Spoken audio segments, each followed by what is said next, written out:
ગઈકાલે Limbdi police station વિસ્તારમાં એક હર્ષ સોની ઉંમર વર્ષ 12નો જે એક દીકરો હતો એ મિસિંગ થયેલો હતો. જે અનુસંધાને લીંબડી પોલીસના અધિકારી અને કર્મચારીઓ પીએસઆઈ કુવાડિયા તેમના ટીમના કર્મચારીઓ અને તેમના સગાવાલાઓ મારફતે એની તપાસ કરવામાં આવેલી હતી, પણ બાળક રાત સુધી મળી નહીં આવતા જે અનુસંધાને લીંબડી પોલીસ સ્ટેશનમાં બાળકની એક અપહરણની ફરિયાદ રજીસ્ટર કરવામાં આવેલી હતી.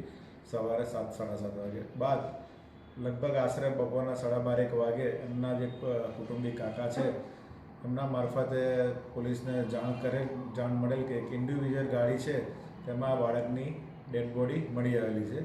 જેથી આ બાળકની ડેડ બોડી ત્યાં કેવી રીતે પહોંચી એ બાબતે તપાસ કરતા અને ગામમાં લગાડેલા સીસીટીવી ફૂટેજને બી તપાસ કરવામાં આવેલી હતી.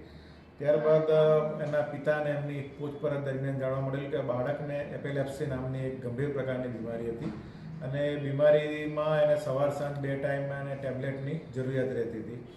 ત્યારબાદ જે ગાડીનું એફએસએલ અધિકારી અને અમારા સુપિરિયર અધિકારીઓ મારફતે ગાડીનું નિરીક્ષણ કરતાં આ ગાડીના જે એક જ દરવાજો હતો એ ખુલી શકે એવો હતો અને જે અંદરનું જે હેન્ડલ લોક હતું એ તૂટી ગયેલું હતું.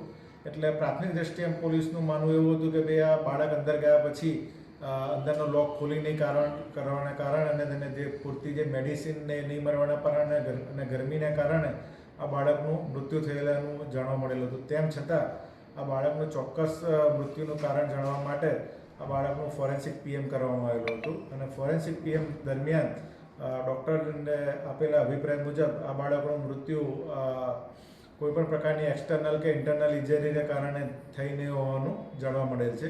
તેમજ ફાઇનલ કોઝ ઓફ ડેથ જે વિસેરાને લીધેલા છે એના પર પેન્ડિંગ રાખેલું છે અને આ બાળક સાથે કોઈપણ પ્રકારનું કોઈ કૃત્ય થયેલું એવું કોઈ ફલિત થયેલું નથી.